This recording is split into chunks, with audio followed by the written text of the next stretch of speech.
ભગવાન બહુ ખુશ થયા છે. બહુ ડાયો છે મારો પ્રહલાદ. હૃદય લગાડે છે. ભગવાન કહે છે બેટા બહુ પ્રસન્ન છું, આજે તું કંઈ ભેટ સ્વીકાર કર, મારે આપવું છે. બોલો શું આપું? તો પ્રહલાદ હસતા હસતા કહે છે લેવડ દેવડ વાણિયામાં હોય નથી, તમે વાણિયા નથી, હું વાણિયો, મારે કંઈ જોઈતું નથી. ભગવાન પાછા હસ્યા કે તું જબરો છે. અરે વાણિયામાં જ ના હોય, પ્રેમીમાં હોય. પ્રેમીઓ જ્યાં સુધી કંઈ આપે નહીં ત્યાં સુધી જીવ માનતું નથી. પ્રહલાદ આજ તો પ્રેમનું લક્ષણ છે. પ્રેમમાં સમર્પણ આવે. શું આપીએ, શું ખવડાવીએ, શું પહેરાય એ થાય ને. જેના ઉપર પ્રેમ હોય ને એને ચોક્કસ ખવડાવવું પીવડાવવાનો ભાવ થાય, કંઈક પહેરાઈ દેવાનો ભાવ થાય, કંઈક ભેટ ધરવાનો. બેટા પ્રેમમાં હોય છે. તો પ્રહલાદ પૂછે છે આપ્યા વગર ન રહો તમે? કે ના, મારે આપવું જ છે. તો પછી જો આપ્યા વગર ન રહી શકો તો એક વરદાન આપો પ્રભુ. અને ભગવાન ખુશ થઈ ગયા. જોજો ઓછું માંગતો નહીં હો. પણ પ્રહલાદના નેત્રમાં અશ્રુ આવ્યા અને પ્રહલાદ કહે છે ભગવાન કોઈ પણ જન્મમાં કદી આપની સામે માંગી ન શકું, બસ એટલું જ વરદાન આપી દેવું. કોઈ જન્મમાં કદી માંગી ન શકું. નરસિંહ ભગવાન રડી પડ્યા છે. દીકરા છેતરી ગયો હતો મને, અત્યારે એનો આપી શક્યો, કદી નહીં આપી શકું. આજથી તું મારો, હું તારો કહીને હૈયે લગાડ્યું ભગવાને. શું આપ્યું ભગવાન? પોતાની જાત આપી દીધી. હવે આ પ્રહલાદથી દાખલો લેવા જેવો છે. બોલો ભગવાનની ભક્તિ માંગવા માટે કરવું. સુખદેવજી કહે છે સાચી ભક્તિ પ્રહલાદ કરી છે જેમાં કોઈ કામના જ નથી, જેમાં કોઈ ફરિયાદ જ નથી, જેમાં કોઈ માગણી નથી. આટલા અત્યાચારો થયા રાક્ષસોથી તો પ્રહલાદ કદી ભગવાનને ફરિયાદ નથી કરી, પુકાર્યું નથી. જેમ પ્રભુની મરજી. અને જ્યારે ત્રિલોકના નાથ આપવા તૈયાર થયા ત્યારે કહે છે કદી માંગી ન શકું, બસ એટલું આપો. આ શુદ્ધ ભક્તિ, નિષ્કામ ભક્તિ. અને સાચું કહું, આપણે મંદિરોમાં માગવા માટે જ જઈએ છો. જો માગવાનું ન હોય તો ટાઈમ ક્યાં છે ભાઈ? બહુ કામ. આપણા જેટલા મોટા મોટા તીર્થ સ્થળો છે મને એમ લાગે છે માંગવાની જ દુકાનો છે. બધા બાધા બાધા બાધા. ઘણા લોકો તો ભગવાનનો ભાગ રાખે ધંધામાં. અમુક લોકો અંબાજીમાં રાખે, અમુક ડાકોરમાં રાખે, અમુક તિરુપતિ બાલાજીમાં રાખે. અમારા ધંધામાં 1%, 2% ભગવાન તમારા. તો જે પછી આવક થાય ને એમાંથી હિસાબ કરે, પછી 1% કે 2% જે બાધા રાખ્યો ને પહોંચાડ્યા રાખે.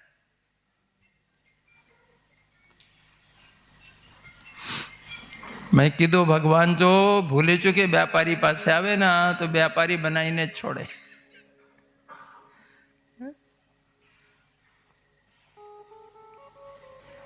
હું એમ નથી કહેતો કે માંગો છો એટલે અપરાધ કરો છો કોઈ. બાળક માવતર પાસે માંગે તોય વાલો જ લાગે,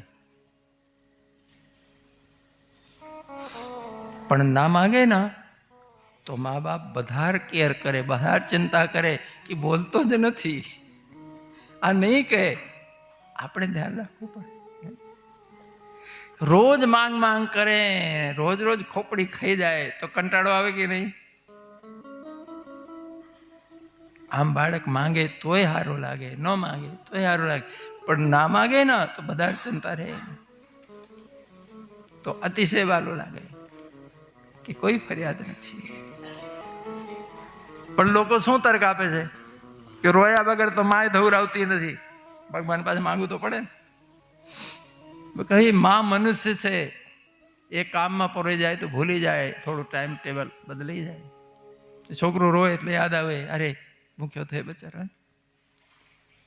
ભગવાન થોડી ભૂલી જાય? એ થોડી કામમાં પડ્યા છે કે યાદ ન રહે કોઈ નહીં. તમે સંસારના દાખલા ભગવાન સાથે ન બેસાડો.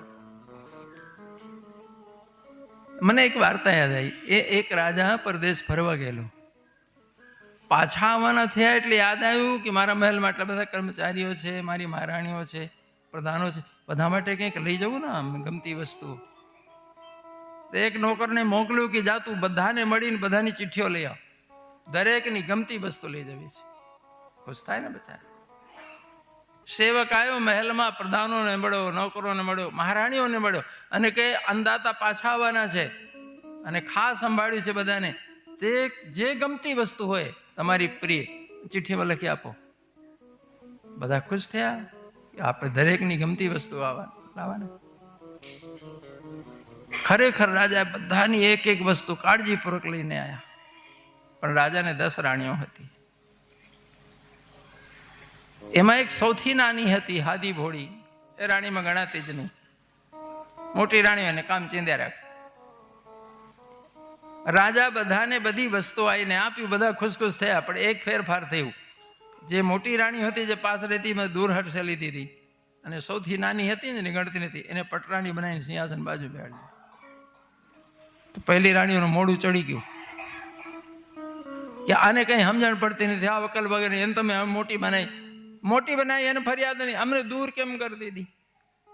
તો રાજાએ બધાની ચિઠ્ઠીઓ કાઢીને દેખાડી કે હોની વાંચો.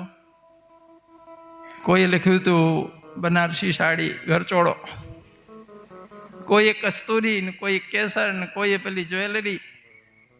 સૌથી નારી રાણીએ ચિઠ્ઠીમાં લખ્યું હતું 6 મહિના થયા આપના દર્શન થયા નથી, બસ આપ પધારો, મારે કાંઈ જોઈતું નથી, આપની જરૂર છે, જલ્દી પધારો. રાજાને ખબર પડી કે બાપ જેને હું હાવ હાદી ભોળી સમજું છું, કોઈ ગણતો નથી, સાચો પ્રેમ તો એ મને કરે છે, એને કંઈ નથી માગ્યું, એને મને ચાહ્યો છે. રાજાએ ફેરફાર કર્યો કે નહીં? તો રાજાએ ચિઠ્ઠી દેખાડ્યું કે જો ભાઈ બધાને મળ્યું છે તો એની ચિઠ્ઠી વાંચો, એને મળવું જોઈએ કે નહીં? શું કરે? બધાનું મોડું પડી ગયું. હવે હું તમને કહું છું, ચિઠ્ઠીઓ લખ્યું એ લખજો, છેલ્લે દિવસ હું મૂકી દે. હા, સમજીને લખજો ચિઠ્ઠીઓ. હા, કે બીજા દિવસ ઉત્તરાયણ છે, પાસ થઈ જાય એમ છે.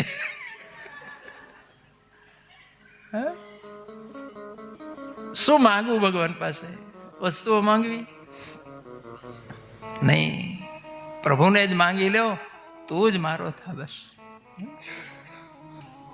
તો તું બહુ મોટો છે, મારો નહીં થાય, મને તારો કરી લે બસ.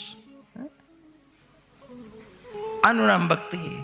પ્રહલાદને સિંહાસનમાં બેસાડી ભગવાન રાજ તિલક કર્યું. પ્રહલાદ સિંહાસનથી ઉતરીને ભગવાનને પગે લાગે છે તો ફરી આંખમાં અશ્રુ આવી જાય છે અને એક વિનંતી કરે છે, પ્રભુ મારા પિતાની દુર્ગતિ ન થાય એટલી કૃપા કરજો. તો ભગવાન પૂછે છે કે એટલો બધો સતાવ્યો તો પિતા ઉપર પ્રેમ છે તને હજી? પ્રહલાદ કહે છે મારા બાપ છે, ખૂબ લાડથી મોટો કરે છે, મેં તો પુત્ર તરીકે કોઈ સેવા નથી કરી મારા પિતાશ્રીની. ભલે એમને જે કર્મ કર્યા હોય એને આપે ક્રોધ કરીને માર્યું હોય, પણ પિતૃઋણ છે, હું દીકરો છું, આપ કૃપા કરજો મારા પિતાની સદગતિ થાય. ભગવાન માથે હાથ ફેરીને ધન્યવાદ આપે છે કે ધન્ય છે પ્રહલાદ, જગતમાં પુત્ર હોય તો તારા જેવો, તું સાચો પુત્ર છે, તું ધર્મ પુત્ર. બેટા તારો પિતા રાક્ષસ નથી, એ તો સનકાદિકોના શ્રાપથી થયો છે, મેં માર્યો નથી બેટા, તારા પિતા મારા ધામમાં છે, મેં એને શ્રાપથી મુક્ત કર્યો છે. હવે પ્રહલાદને ખબર પડી કે મારા પિતા તો ધામમાં ગયા છે. અને ભગવાન કદી કોઈને તારે કે મારે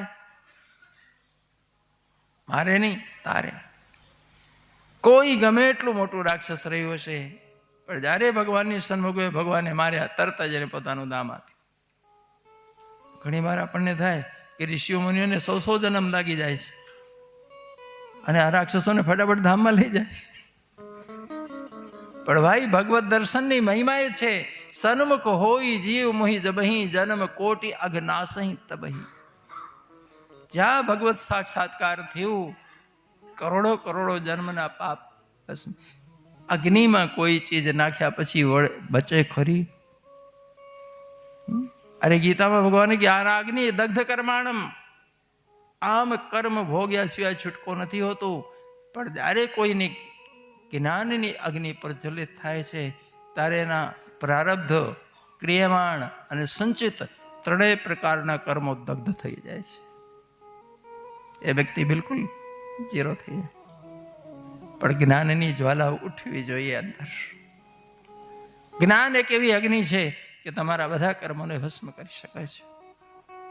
તો બીજા ભગવત દર્શન, જેનો સાક્ષાત્કાર થયો, જેમ સૂર્ય ઉદય થાય પછી અંધારું ક્યાં ગોત્યા જડે નહીં, એમ પ્રભુની ઝાંકી થાય પછી કોઈ પાપ ગોત્યા જડતા. હું કહું છું, ઘણા લોકો કે મારી માનો સ્વભાવ બગડ્યો, મારા બાપાનો સ્વભાવ સારો નહીં, એટલું હું જોતો રહ્યો.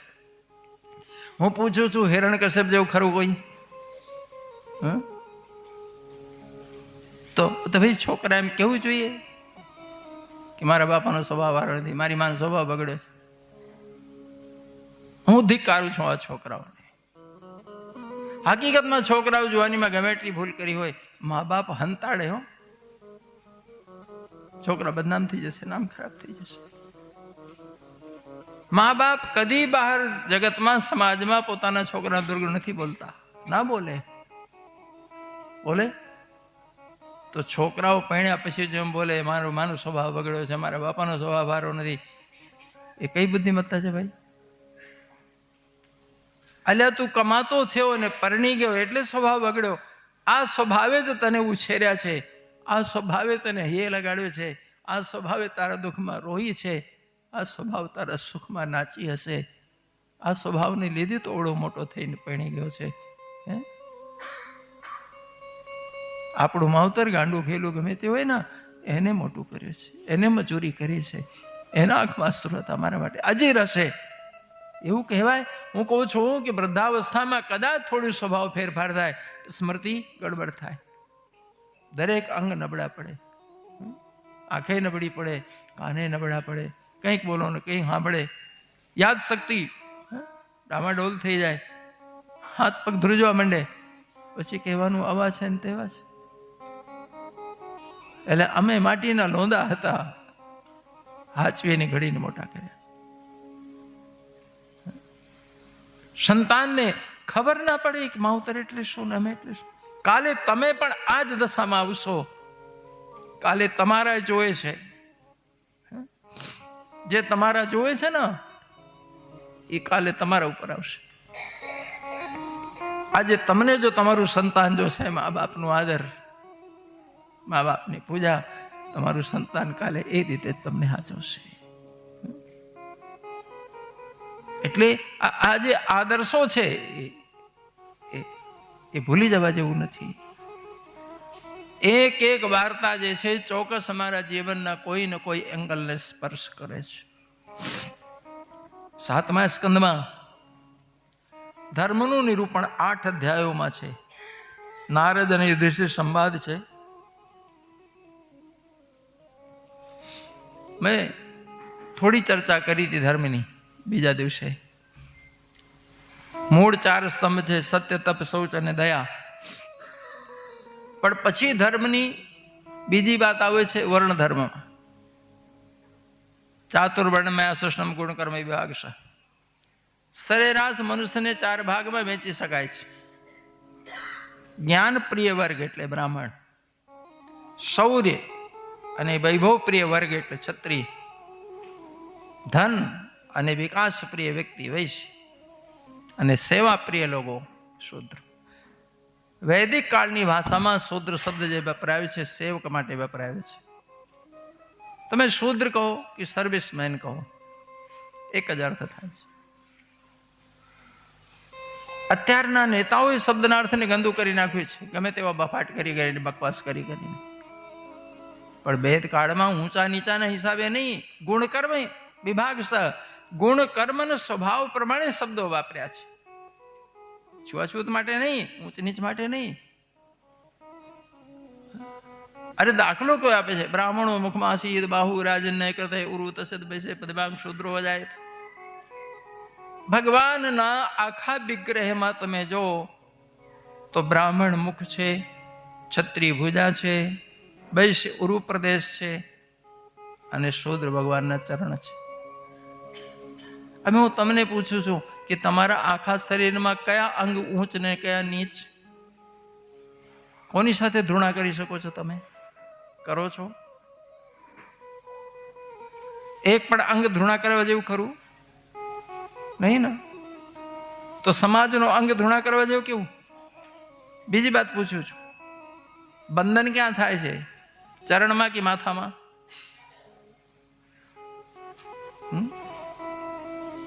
તમે ભગવાનને બંધન કરો કે માવતરને બંધન કરો, ગુરુને ક્યાં બંધન કરો છો? માથે. તો શૂદ્ર કોણ છે?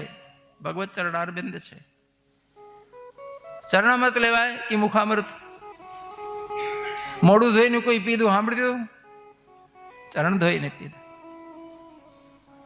તો ચરણ નીચ છે ને અછૂત છે કહેનાર મૂર્ખ નહીં, બુદ્ધિનો બળદ નહીં.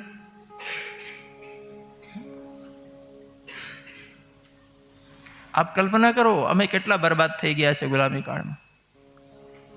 વેદોમાં ઉપનિષદોમાં સોગંદ ખાવા માટે ક્યાં છૂઆછૂત ઉતરી જ નથી. પુરાણોમાં ભેળસેળ કરીને સત્યાનાશ વાળી દીધું છે.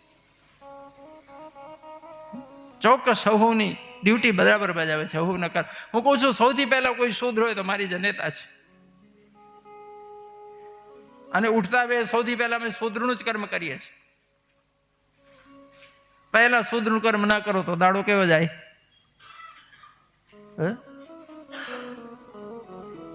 આ કોથળાના મળમૂત્ર કોણ ધોવે છે? તમે ધોવો છો ને? તો તમે નીચ થઈ ગયા, અછૂત થઈ ગયા. અમારી માં નીચ અને અછૂત થઈ ગઈ.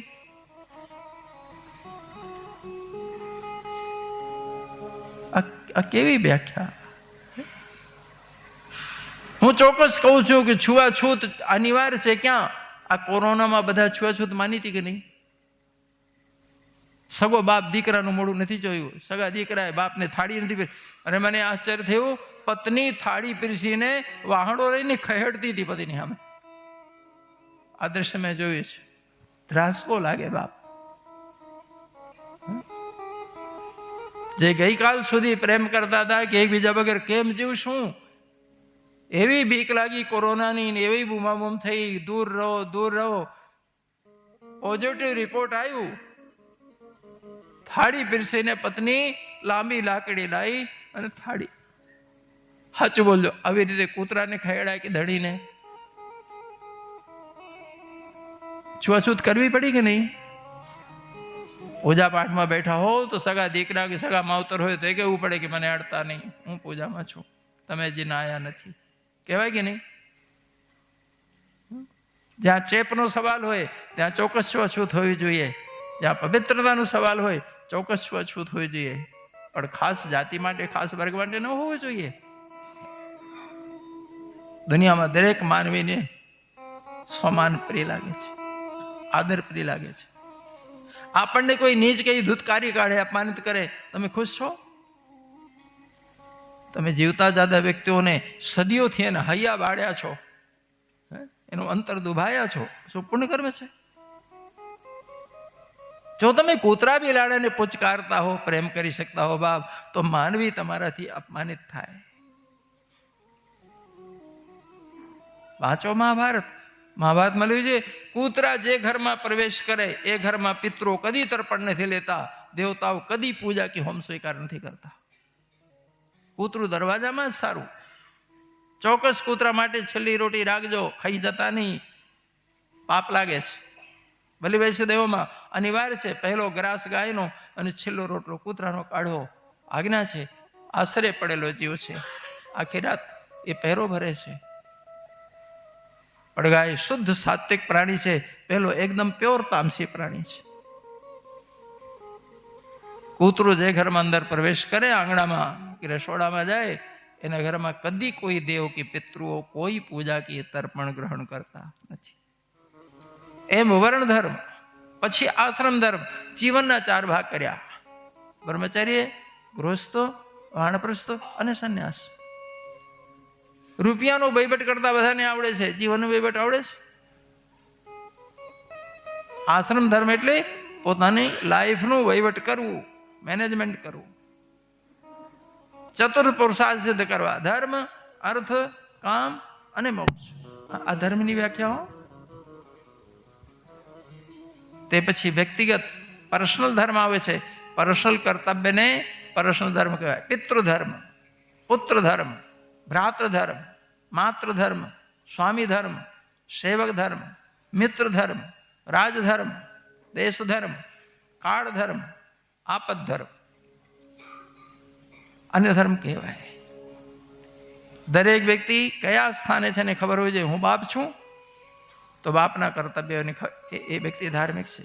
ખબર જ નથી પડતી કે બાપના કર્તવ્ય શું. શાનો બાપ, શાનું ધાર્મિક? પુત્રને ખબર હોવું જોઈએ હું દીકરો છું, મારી સામે મારા માવતર છે, પુત્રના કર્તવ્ય શું, મારી ફરજમાં શું આવે છે એ ખબર હોવી જોઈએ. તો ધાર્મિક છે. જો ભાન નથી પડતી તો ધાર્મિક નથી વ્યક્તિ. ભાઈ પ્રત્યે ભાઈના કર્તવ્યો એ ફરજ જો ભાઈને ખબર નથી પડતી તો ધાર્મિક નથી, અધાર્મિક છે. આ છે ધર્મની સંહિતા. ધર્મની વ્યાખ્યા જાણવી હોય ને, મનુસ્મૃતિ, પરાશર સ્મૃતિ, વ્યાસ સ્મૃતિ, યાજ્ઞવલ્ક સ્મૃતિ, આ પ્યોર ધર્મના ગ્રંથો છે. પણ દુર્ભાગ્ય દેશને ઘોષિત કર્યા છે ધર્મ નિરપેક્ષ.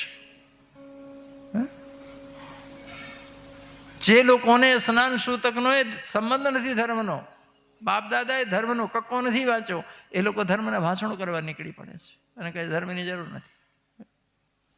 દુર્ભાગ્ય છે દેશનું. ધર્મ કમ્પલસરી શિક્ષણનો વિષય છે, કમ્પલસરી જીવનનો વિષય છે. જે દિવસ ધર્મ હશે આખો રાષ્ટ્ર સ્વયં શિસ્ત હશે, સેલ્ફ ડિસિપ્લિન હશે. સત્ય બોલવું જોઈએ, અવશ્ય બોલવું જોઈએ. સત્ય નહીં બોલો તો જૂઠ હાબી થઈ જશે, જૂઠનો પ્રચાર થઈ જશે અને જૂઠ સાચો લાગવા માંડશે. બાર બાર જે વસ્તુ દોહરાવવામાં આવે ને એ સાચું લાગે છે, આ મનોવિજ્ઞાન છે. એટલે સત્યને પક્ષ લેવું. 8મા સ્કંદમાં બહુ સરસ વાર્તા છે ગજગ્રાહની. હરિ અવતાર થયા. ભગવાને હાથીને મગરના ફંદમાંથી છોડાવ્યો છે. હવે વાર્તા બાળ વાર્તા જેવી લાગે છે. હાથી છેલ્લી ઘડી ભગવાનની સ્તુતિ કરીને ભગવાન આવ્યા. લોકો કઈ હાથીની બુદ્ધિ હોય સ્તુતિ કરવાની? પશુને તો બુદ્ધિ જ નથી હોતી, એને ખબર શું પડે? સુખદેવજી મહારાજ કહે છે હાથી પૂર્વજન્મનો ઉડીસા પ્રદેશનો પાંડ્ય દેશનો રાજા ઇન્દ્રદુમ્ન હતો.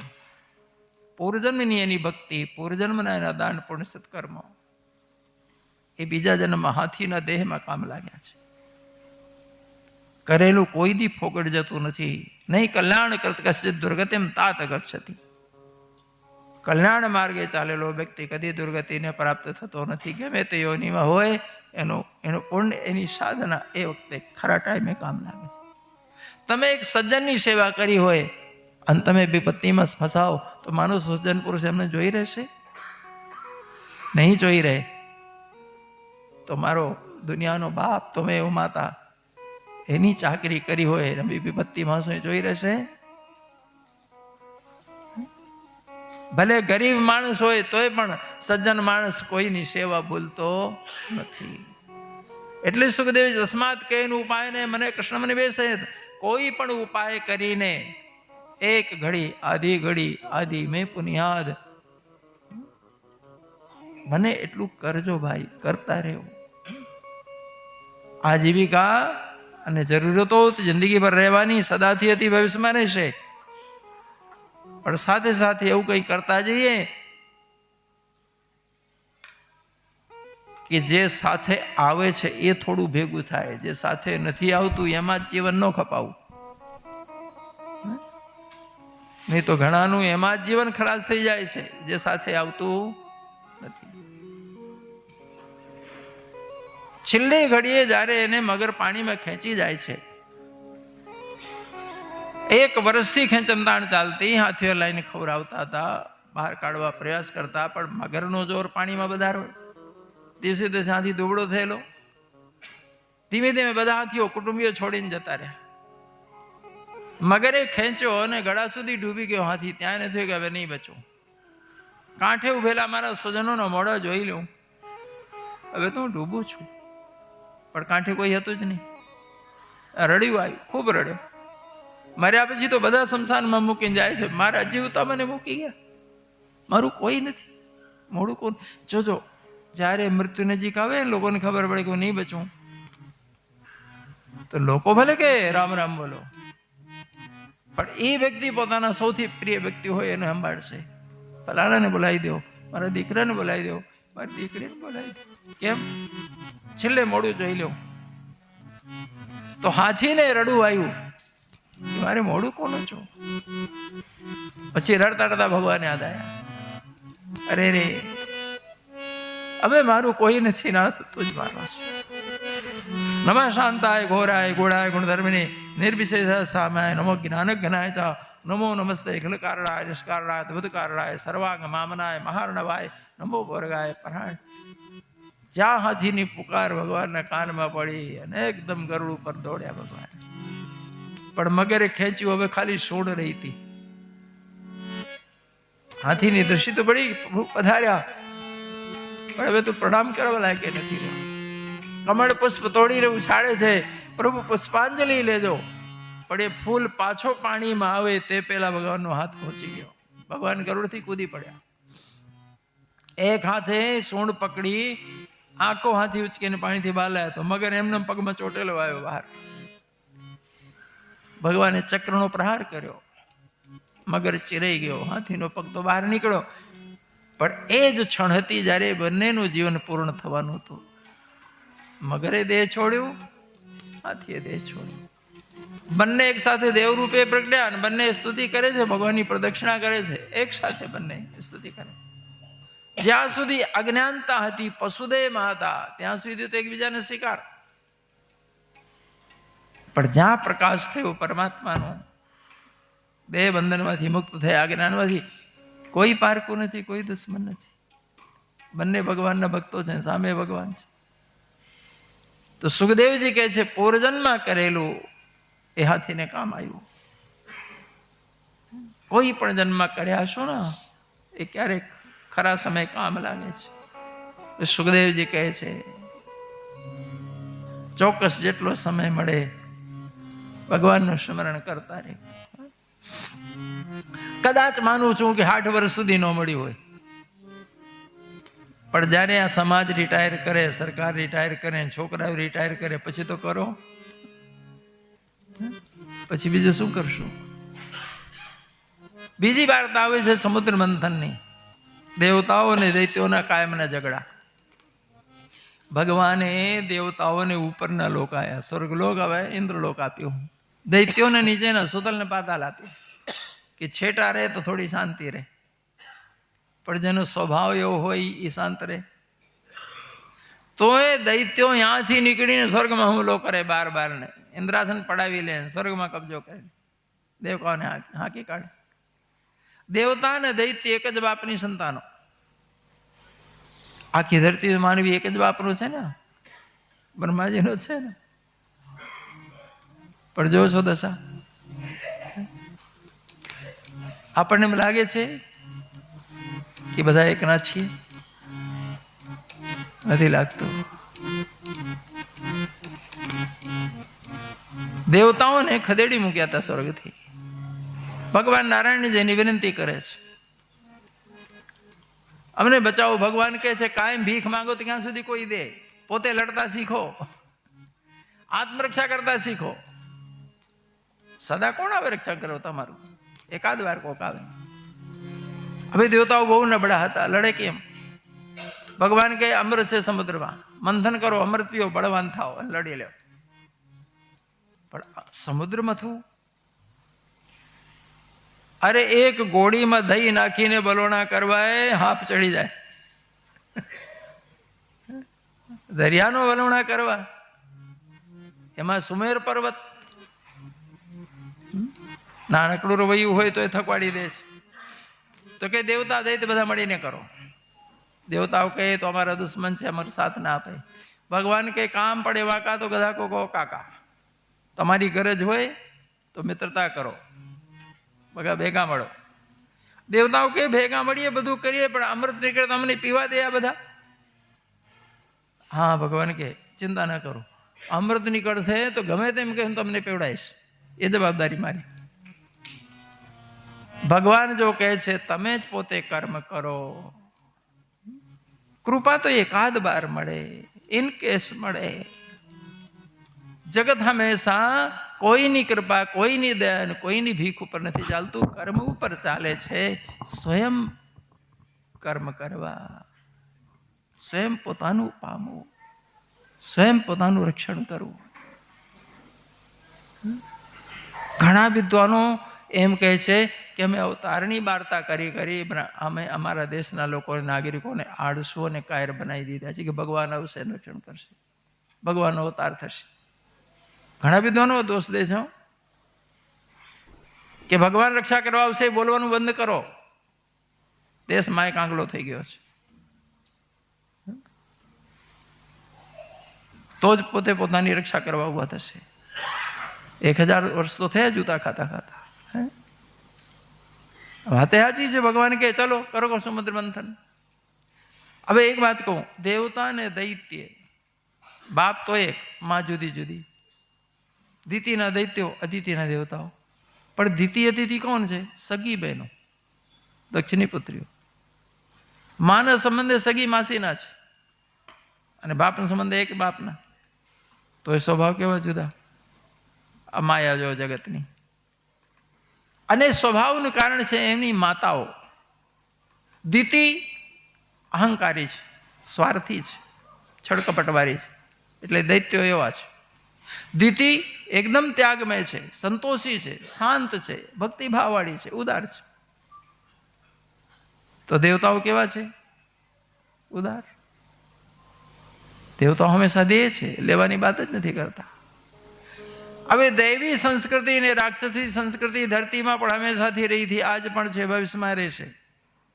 આપણી જે સંસ્કૃતિ છે એ દૈવી સંસ્કૃતિ છે અને પશ્ચિમના દેશોની ટોટલ સંસ્કૃતિ રાક્ષસી સંસ્કૃતિ છે. બરાબર વાંચશો તો ચોક્કસ તમને એકદમ સ્પષ્ટ ખબર પડી જશે કે રાક્ષસી સંસ્કૃતિના સૂત્રો શું હોય છે, સ્વભાવ શું હોય છે અને દૈવીનો શું હોય છે. અત્યારે વર્તમાનમાં ચોખ્ખા શબ્દોમાં કહું છું, પશ્ચિમના તમામ લોકો રાક્ષસી સંસ્કૃતિના અને પૂર્વના એટલે આપણા ભારતના એ દૈવી સંસ્કૃતિ. એ તફાવત પછીની રાતે ચિંતન કરજો, થિંકિંગ કરજો, ખ્યાલ આવશે. દેવતાને દૈત્ય હંમેશા રહ્યા છે ને આજે છે ને ભવિષ્યમાં રહેશે. ધરતીમાં તમે ઘણી વાર કહો છો દેવ પુરુષ છે ને ઘણાને કહો છો મારો બેટો રાક્ષસ છે, આવો કહો છો કે નહીં? એટલે આ સદા હાજર હતા, આજે છે. સમુદ્ર મંથન કરે છે બંને મળીને, અમૃત માટે કરે છે ને. પણ સૌથી પહેલા શું નીકળ્યું? ઝેર. કાલકૂટ વિષ, છેલ્લી ક્વોલિટીનો ભયંકર. એ ઝેર ઉપરથી પવન પસાર થાય ને તો એ પવન જેટલા ને અડે બધા હોઈ ગયા, ટપાટપ મરે. દેવતા અને દૈત્ય બધા સમુદ્ર મંથન મૂકીને ભાગ્યા, જીવ લઈ નાઠ, મરી ગયા, મરી. ક્યાં જઈએ? કોણ બચાવે? કોનું શરણું? યાદ આવ્યું કે ભોળાનાથ સિવાય કોઈ સમર્થ નથી. જો બધા દેવોને ખાલી દેવ કહેવાય છે, ભોળાનાથ શું કહેવાય? મહાદેવ. એટલે જ મહાદેવ છે. બીજા બધા પોતાનું જ રક્ષણ કરે છે, મહાદેવ આખા જગતનું રક્ષણ કરે. ત્રાહિમામ શરણાપન્ન ત્રૈલોક દહનાદ વિશાલ. ભગવાન ત્રૈલોક દગ્ધ થઈ રહ્યું છે વિષથી, બચાવી લેવો દેવ દેવેશ. હે દેવોના દેવ મહાદેવ બચાવો. ત્રાહિમામ શરણાપન્ન. મહાદેવજી તરત જ ઉભા થયા વિષ પીવા માટે. અંજલિમાં ઉપાડવા ગયા ને પાર્વતીજી દોડ્યા. પાર્વતી કહ્યા શું કરો છો? આડા ઉભા રહ્યા, આ પીવાતું હશે. મહાદેવજી હસે છે, એવી ચિંતા કરમાં મને કઈ નહીં થાય. પાર્વતી કે લસ્સી નથી, ઝેર છે. અને બાતે સાચી છે, પતિ ઝેર પીએ તો પત્નીઓ જોતા રહેવું? જૂઠું લેવે ને પટ લઈને. ભગવાન શ્રી હસવા માંડ્યા કે દેવી ટેન્શન ના કરો, આ બધા અમૃત ગોતવા નીકળ્યા, હું ક્યારનો પીને બેઠો છું. ધન્યાસ્તે કે તને પીવંતે સત્તમ શ્રી રામ નામ અમૃતમ. તથા બંધાંજલિ કૃત્વા પીતો હાલાહલમ વિષમ. મહાદેવજી અંજલિમાં આખું ઝેર ઉપાડીને એકલા જ પી ગયા. પણ પીવાની કળા જોરદારો, પેટમાં ન જવા દીધું, કંઠમાં જ ગોઠવી દીધું. અને આપણા કંઠમાં કંઈ ટકતું જ નથી. કે તો મોડામાં રહે, કે તો ગપ લઈને નીચે ઉતરી જાય. ભગવાનનો કંઠ નીલવર્ણો છે એટલે નીલકંઠ નામ છે. નીલકંઠ મહાદેવ. ઝેર નીકળ્યો ત્યારે બધો મહાદેવને પીડાઈ દીધું. અમૃત નીકળ્યું, મારા બેટા એ કઈ પૂછવા ન ગયા કે તમે થોડા ચાખશો? હજી સુધી કોઈ નથી ગયા કે થોડું તમે ચાખો. અને મહાદેવજી પરવાહ નથી કરી કે અમૃત ક્યાં ગયું. ફરી મથવાનું ચાલુ કર્યું. અપ્સરાઓ નીકળી, કલ્પવૃક્ષ નીકળ્યું, કામધેનુ નીકળી, ઉચ્ચૈશ્રવા ઘોડા નીકળ્યો, ઐરાવત હાથી નીકળ્યો. 14 રત્નો નીકળ્યા છે ને. ઐરાવત હાથી ઇન્દ્રને કે મેં એને માંગી લીધું કે તમે લઈ જાઓ. કામધેનુ સંતોએ માંગ્યું, ઋષિઓએ, અમને આપો, અમે સેવા કરશું ગૌ માતા, તમે લઈ જાઓ. કૌસુદુ મણી નીકળી, ભગવાન નારાયણે કંઠમાં ધારણ કરી લીધી. કલ્પવૃક્ષ સ્વર્ગમાં રોપાય, ઉચ્ચૈશ્રવા સ્વર્ગ મૂકી દો. દૈત્યો ખીજાણા કે આ વખતે નીકળે અમારું. હા કે તમારું. એ વખતે બોટલ નીકળી, કે લ્યો તમારું નીકળ્યું. હવે ઘણા લોકો કહે તમને ખબર ના પડે, આ તો રતન છે, દરિયામાંથી નીકળ્યું. મગર રતન છે પણ દૈત્યોનું છે, તારું નથી. રતનનો એટલો પ્રેમ હોય તો પહેલું નીકળ્યું તો એ પીજો, ખબર પડે. પ્રથમ રત્નમાં મહાદેવ સિવાય કોઈનો હક લાગતો નથી, પાત્રતા જ નથી, મરી જશો. એમ દરેક રત્ન એ કોના માટે છે એ નક્કી કરજો.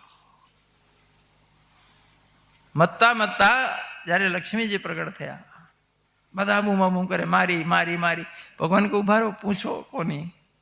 બધા પૂછો મને, તમે કોના થશો? લક્ષ્મીજી કે લાઈન લગાવીને બેહો, બધાને મોડા જોઉં પછી કહું. એક લાઈનમાં દેવતાઓ, એકમાં દૈત્યો, એકમાં અમારા હો સાધુ સંતો, ઋષિ મુનિઓ બેઠા હતા. તમને થશે કે લક્ષ્મી માટે સાધુ સંતો. હા, આ કુંભાડામાં જવું હોય તો ગમે તે અખાડામાં જઈને ઉતારો કરીએ તો ભંડારો દેવો પડે કે નહીં? હવે લક્ષ્મીજી વગર ભંડારો કેમ થાય? 1 મહિના રહોડા ચલાવો હોય, તમુ તાણીને બેવા હોય, એમને એમ થાય.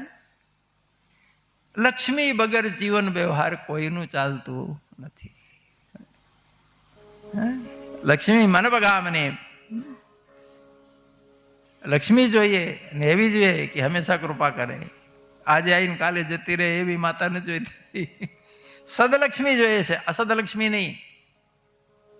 દુષ્ટકર્મ દ્વારા આવી હોય, દુષ્ટકર્મમાં વપરાઈ જાય એવી નથી જોઈતી. હંમેશા સત્કર્મથી આવે અને સત્કર્મ વપરાય એવી લક્ષ્મીની ઉપાસના આપણા ઋષિઓએ કરેલી છે. એ માત્ર ભારતમાં સંભવ છે. લોકો નથી સમજતા કે ભારતમાં લોકો લક્ષ્મીને પૂજે છે કેમ. જો તમે એને લક્ષ્મી નહીં માનો, વિષ્ણુ પત્ની નહીં માનો, તો ધનનો દુરુપયોગ તમે વ્યસનમાં, વ્યભિચારમાં, જુગારમાં અને હત્યાઓમાં કરશો. જો એ અમારી માં હશે તો ખબર પડે છે કે નહીં? માનું કામ છે પોષણ આપવું, માનું કામ છે એનું કલ્યાણ કરવું, માનું કામ છે એને વાત્સલ્ય આપવું. આવી લક્ષ્મી, સદલક્ષ્મી. એટલે ભારત દીપાવલીના દિવસે લક્ષ્મી પૂજન કરે. અમારા ઋષિઓના દૃષ્ટિકોણ જો તમે, એમના ભાવ જો. કોઈ એમ કહે કે ભારતમાં ખોટી રૂઢિઓ ચાલે છે, કહેનાર મૂર્ખ છે. એક પણ રૂઢિ નથી. આંખ મીચીને બધું જ કરવા જેવું છે. સમજાય કે ન સમજાય? કોઈ પણ, હું માનું છું કે કોઈ 2-4 રીત રિવાજ ખોટા આવી ગયા હશે. અમુક રીત રિવાજોમાં કોઈ વિકાર આવ્યું હશે, સિસ્ટમ બદલાઈ ગયું હશે. પણ જ્યારે શરૂ થયા હતા ત્યારે કોઈ પણ ખોટી રૂઢિઓ નહોતા, અંધશ્રદ્ધા નહોતી. દરેકની પાછળ એક વિઝન છે, એક વિજ્ઞાન છે. કે તો સામાજિક વિજ્ઞાન છે, કે તો મનોવિજ્ઞાન છે, કે તો આધ્યાત્મિક વિજ્ઞાન છે, અને કે તો ભૌતિક વિજ્ઞાન છે. વ્યર્થ નથી. તમે તમારા છોકરાઓ માટે ખોટા ડખલા મૂકીને જાઓ? વારસામાં શું મૂકી જાઓ? ભંગારમાંથી કચરો લઈને મૂકો કે સોનાની સોનાની સીલી મૂકો, બિસ્કિટ મૂકો કે ભંગાર મૂકો? વારસામાં તમે તમારા છોકરાઓને અંધશ્રદ્ધા આપીને જાઓ ખરા? નહીં ના. તમારા વડવાઓ, અમારા બાપ દાદા ઋષિઓને અમારા માટે શું મૂકી ગયા હોય? એમને વાલ ન હોય અમારા ઉપર? હું કહું છું, તમને ખબર હોય છે કે આટલા રૂપિયાથી મારી જિંદગી આરામથી ચાલી જશે, પણ સંતોષ થાય છે? ના. મારા છોકરાઓનું શું થશે? થાય છે કે નહીં? અરે 10 પેઢીનું થયું હોય તોય હજી થાય તો સારું. તો બાપ, અમે જેના સંતાન છીએ એ ઋષિઓ મુનિઓ અમારા માટે જે વારસામાં આપી ગયા, સિલ્લીઓ નથી મૂકી, પણ આ જ્ઞાન મૂક્યું છે, આ આચરણ મૂક્યું છે, આ સંસ્કૃતિ મૂકીને ગયા છે. આપોઆપ છોકરાઓનું કલ્યાણ થશે. એટલે મહાજનો એને ગતા સપંથા, અમારે આ મહાપુરુષોના અનુગમન કરવા છે. લક્ષ્મીજી કોઈને હાર ન પહેરાવ્યો. કોને પહેરાવ્યો? લક્ષ્મી નારાયણ દેવ કી. ધનવંતરી જયારે અમૃત કલશ લઈને નીકળ્યા, ચોતાની સાથે દૈત્યો ઝૂંટવીને ભાગી ગયા, દેવતાઓના મોડા પડી ગયા, ગયું બધું. પણ દૈત્યો આપસમાં ઝઘડ્યા. કેમ? પહેલા હું પીઉં, બીજો આવે ઝૂંટે, હે પહેલા હું પીઉં, ત્રીજો હું પહેલા હું પીઉં. પહેલા હું માં એવા લડ્યા કે ઝૂઠા ઝૂઠ મારે ભગવાન મોહની રૂપ ધારણ કરીને ગયા. આ દૈત્યો તો સુરા સુંદરીના પ્રેમી, ભગવાન સુંદરીનું રૂપ ધારણ કર્યું અને જોતાની સાથે એકદમ ઘેરા ઘેરા થઈ ગયા. અરે બહુ બહુ સુંદર, બહુ સુંદર. ભગવાન કે તમારા માટે જ આવી? હા કે આવો આવો દેવી, આ તમારા હાથે પીરસો ના? તો ભગવાન કે ભરોસો કરો. હા, તમારું ન કર્યું કોનું કરીએ? કે ઘડો મારા હાથમાં દો, એ લ્યો. ભગવાન કે જો મારી નજરમાં જેટલા પડે હું બધાને વેચું, મંજૂર છે? હા કે વાંધો નહીં, બધાને વેચો, તમારા હાથથી થોડું મળે ને તો એ મજા આવે. તો ભગવાન કે લાઈન લગાવો. દેવતા દેત્યો બધા લાઈન લગાડ્યા. ભગવાને થોડુંક આમ ઉપરથી નીચે જમીનમાં 2-4 ટીપા પાડીને કહે, ઉપર હાવ પાતળું છે પાણી જેવું, નીચે છે ગાડું ગાડું, હો જાડું જાડું. તમે કહો તો પાતળું પાતળું દેવતાને પીરસી, પછી જાડું જાડું તમને આપ. હા કે એમ જ કરો, પાતળું પાતળું લોકોને આપી દો. એટલે આ છાછ નથી, આ અમૃત છે. પણ ભગવાનનું મોડું જઈને આ બી મોહિત થયા હતા કે હા આપો એ લોકોને. અને ભગવાન દેવતાઓને મત પીરસ્યો. રાહુને શંકા ગઈ, બહુ બુદ્ધિમાન, વેશ બદલીને ઘૂસી ગયો. ભગવાને પીરસ્યું, પીરસતાની સાથે તરત જ મોઢામાં નાખ્યું. કહેવત છે ને કે લક્ષ્મીજી તિલક કરવા આવે તો મોઢું ધોવા ન જવાય. સૂર્યચંદ્ર ઈશારો કરો કે આ કોક નવો લાગે છે, તો ભગવાને ચક્રથી તરત જ માથું ઉડાડ્યું, પણ અમૃત ઉતરી ગયું હતું. 2 ભાગ જીવે છે, હો, રાહુ કેતુ. ભગવાન કે આજથી તમે દેવતાઓમાં ગણાશો. તો કઈ જ્ઞાતિમાં આવી ગયા? દેવતાઓમાં. ખાલી ઘડો ભગવાને રેતીમાં ફેંકો દરિયા કાંઠે. આ તો ખૂટી ગયું, ખલાસ થઈ ગયું, મને ખબર જ ન રહી. દેવતાઓ અમૃત પીને એકદમ બળવાન થયા હતા. દૈત્યો ક્રોધમાં આવ્યા, છેતરપિંડી થઈ, દગો થયો. ભગવાન તો અદૃશ્ય, શસ્ત્રો લઈને દેવતાઓ ઉપર મંડા મારવા. દેવતાઓ પોતાના શસ્ત્રો ઉપાડીને હા માથે આગે આવો તારે. હવે દૈત્યોને મારી મારી ઢગલા કર્યા. પાછું પોતાનું ઇન્દ્રાસન ને સ્વર્ગ બધું પોતાના કબજેમાં લીધું. મરી ગયેલા બલિરાજાને, નમુચીને, સંબરને બીજા રાક્ષસો ઉપાડીને શુક્રાચાર્ય પાસે લઈ ગયા. શુક્રાચાર્ય સંજીવની વિદ્યાથી બધાને જીવાડ્યા. બહુ પછતાણા દૈત્યો. આખો ઇન્દ્રાસન ને સ્વર્ગ બધું હાથમાંથી ગયું, અમૃત ગયું હાથમાં આવેલું. બહુ ભૂલ થઈ. અલ્યા આપણે આપસમાં નો લડ્યા આવું તો દશા ના થયો. સંપ ત્યાં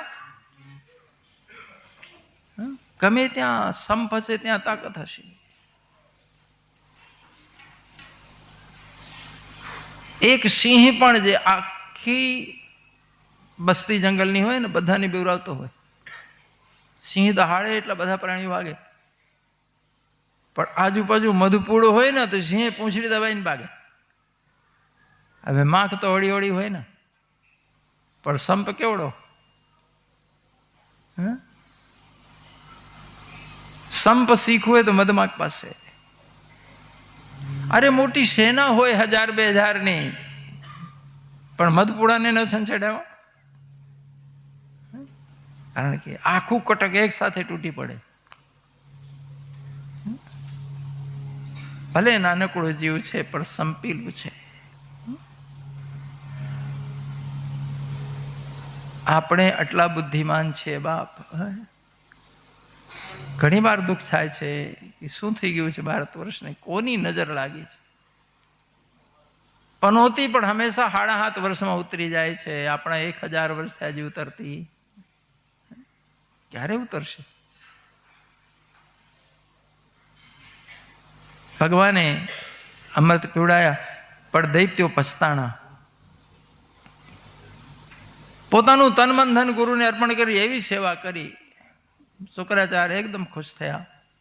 દૈત્યો પાસે અનેક યજ્ઞ કરાયા, અનુષ્ઠાન કરાયા, જપ તપ કરાયા. તે જ બધો બલીનો પુણ્યનો બળ છે. વિસર્જિત યજ્ઞ કરાયો અને યજ્ઞની પૂર્ણાવતી અગ્નિનો રથ લઈને પ્રગટ થયા. એ રથ ભેટ આપ્યું બલીને. બધા શસ્ત્રો એમાં ગોઠવેલા હતા. રાજન વિસર્જિત રથ આપું છું, આ રથમાં બેસીને ગમે ત્યાં યુદ્ધમાં જશો, વિજય થઈને આવશો. આ રથમાં બેસાડી બલિ રાજાને શુક્રાચાર્ય વરદાન આપ્યું કે રાજન ત્રૈલોક વિજય થશો, અમારું વરદાન છે. 3 લોક જીતો. બલિનો તેજ એટલો બધો ઝળહળ્યો, રથમાં બેઠો પોતાની સેનાની પાછો સ્વર્ગમાં ચડાઈ કરી. દેવતાઓ ભેગા થઈને આવ્યા સામા લડવા, પણ બલિની સામે જોઈને આંખ મીચાઈ જાય, સામે જોઈને આંખ બંધે. લડવું કેમ? દેવતાઓ બૃહસ્પતિને પૂછે છે કે ગુરુદેવ આટલો બધો તેજ, સામે જોવાતું નથી, યુદ્ધ કઈ રીતે કરીએ? બૃહસ્પતિ કહે છે તમે જ્યારથી અમૃત પીધું ને ત્યારથી તમે પાર્ટીઓ કરતા હતા, લાડવા કરતા. આ બધા તપ કર્યું છે, યજ્ઞ કર્યું છે, સાધનાઓ કરી છે, એનો તેજ છે. ભાગો સ્વર્ગ છોડીને, માર ખાશો, જીતશો નહીં. બધા દેવતાઓ પાછા ભાગી ગયા. લડ્યા વગર ઇન્દ્રાસન પાછું બલિએ કબજો કર્યો. પણ બલિ રાજાને શુક્રાચાર્ય સાવધાન કરે છે કે રાજન, ઇન્દ્રાસન કોઈના બાપનું નથી, બ્રહ્માનું વિધાન છે. 100 અશ્વમેધ યજ્ઞ જે વ્યક્તિએ કર્યો હોય એ ઇન્દ્રાસનનો હકદાર થાય. ત્યાં કેટલા કર્યા છે કે એક કઈ નહીં. દૈત્યો તો હોમમાં હાડકા નાખનારા, યજ્ઞ કરનારા હોય. દેવતાઓ ફરી તને અહીંથી પાડશે અને પોતાનું પાછો મેળવી લેશે. બલિરાજન થયું કે યજ્ઞ કરવાથી ઇન્દ્રાસન મળે છે. જો રાક્ષસોને જો યજ્ઞ કરવાથી ઇન્દ્રાસન મળતું હોય તો યજ્ઞ કરતા થઈ જાય. ઘણી વાર ચૂંટણી આવે ને, હારા રાક્ષસો નીકળી પડે છે મંદિરે, પછી રોડ ઉપર ગાય કાપે, પછી જાહેરમાં ધર્મગ્રંથો બાળે, પછી ધર્મને કોરોના ને કોઢ ને શું નથી કહેતા, પાછા તિલક કરીને મંદિરે પહોંચી જાય છે. આ તમને પ્યોર રાક્ષસ નથી દેખાતા? બલિ રાજા હાથમાં પાણી લઈને સંકલ્પ કર્યો 100 યજ્ઞ કરીશ. ગુરુદેવ ચાલુ કરાવો જલ્દી. ગુરુદેવ ચાલુ કરાય. એક પછી એક યજ્ઞ સફળ થવા માંડ્યા. જેમ જેમ યજ્ઞ સફળ થાય ને બળીનો તેજ વધે. બલિ રાજા એકદમ તેજસ્વી થયા. દૈત્યોનો બળ વધ્યો તો દૈત્યો દેવતાઓની ગોતીને મારે, ગુફાઓમાં હંતાઈને રહે. અમૃત તો પીધા છે, એકદમ તો નથી મરવાના, પણ માર ક્યાં સુધી ખાવ? મરી જાય હારો, પણ મરતો ન હોય અને પકડમાં આવે, માર ખાઈ ખાઈને પેટ ભરી જાય ને પછી. દેવતાઓ અતિશય દુઃખી હતા. તેમના માતા અદિતિ બહુ દુઃખી થયા કે અરે રે મારા છોકરાઓની કેવી દશા છે. કશ્યપ મહારાજ તપમાં બેઠા હતા, ઉઠીને આવ્યા અને જોઈ તો અદિતિ રડે છે. દેવી કેમ રડો છો, શું થયું? વાત કરી મારા છોકરાઓ બહુ દુઃખી છે પ્રભુ. તો કશ્યપ મહારાજ પત્નીનો ઉપદેશ કરે છે કે દેવી છોકરાઓને મોટા કરવા, ધંધે લગાડવા, પરણાઈ દેવા એટલું જ કર્તવ્ય છે માવતરનું. આખી જિંદગી એનું પોટલું ઉચકીને ન ફરવું. હવના કર્મ કરીને ભોગવે, ભક્તિ કરો. આખી જિંદગી સંતાનની ચિંતા ના કરવાની હોય, ભગવાનનું ચિંતન કરવાનું હોય. વાત તો બહુ સાચી છે. હજી પુરુષને કદાચ થોડું સમજાઈ જાય, પણ માને ન સમજાય. જ્યાં સુધી માં સંતાનને દુઃખી જ હોય ત્યાં સુધી માને ચેન ન પડે. બાપ કોઈ દિવસે ન હોય રાજી ન થાય. કશ્યપ મહારાજ સમજી ગયા કે માં છે, તો કે દેવી એમ કરો, પયો વ્રત કરો, 12 દિવસનો વ્રત છે, ભાગણ સુદ એકમથી 12 સુધી બધી વિધિ બતાવી. જો વ્રત તમારું પૂર્ણ થશે તો ભગવાન ઈચ્છા પૂરી કરશે. અદિતિ માતાએ 12 દિવસનો પયો વ્રત કર્યો છે, ફાગણ સુદ એકમથી 12 સુધી. ગાયના દૂધની ખીર બનાવી, દ્વાદશ મંત્રનો જાપ કરવો, લક્ષ્મીનારાયણનું પૂજન કરવું, 108 આહુતિ ખીરની આપવી, બચી ગયેલી ખીરની પ્રસાદી ખાઈને 24 કલાક કાઢવું, બીજું કંઈ ખવાય નહીં. 12 દિવસ પૂર્ણ થયા પછી ઉદ્યાપન વિધિ બ્રાહ્મણ બોલાવીને કરાવી. આ વ્રત પૂર્ણ થયું અને ભગવાન પ્રગટ થયા. દેવી વરદાન માંગો. અદિતિ કહે છે મારા છોકરાઓને સુખી કરો, બીજું કંઈ જોઈતું નથી, હું માં છું. ભગવાન કહે છે દેવી, દૈત્યો પુણ્યના બળે રાજ કરે છે, દેવતાઓના પુણ્ય ઓછા પડે છે, પુણ્યને હું નષ્ટ ન કરી શકું, પણ તમારા વ્રતનું ફળ ચોક્કસ તમને મળશે. કે વ્રતનો ફળ અમોઘ હોય છે. કોઈને કહેતા નહીં, ખાનગી રાખજો, હું તમારો દીકરો થઈને આવીશ પછી બધું હરકું કરી આલે.